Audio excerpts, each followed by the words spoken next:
Question. Comment on the setting of the novel, Heart of Darkness. Answer.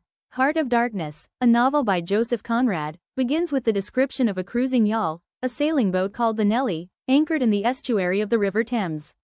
There are 5 men on board the sailing boat, which is waiting for the turn of the tide before setting sail down the river.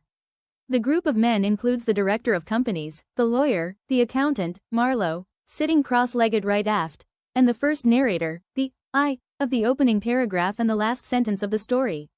Marlowe's telling of the story aboard the ship is appropriately suggestive of one of the main symbols of the book, his archetypal voyage of discovery. The Nelly is anchored on the Thames, an interminable waterway, which parallels the Congo River, the snake that tempts Marlowe, in his atom-like innocence, to embark on a journey that leads to self-knowledge. It is significant that the Nelly is at anchor, at rest, just as are its passengers, the 5 men linked by the bond of the sea. Moreover, the timing, the flood tide, is symbolically opportune for the voyage Marlowe will undertake.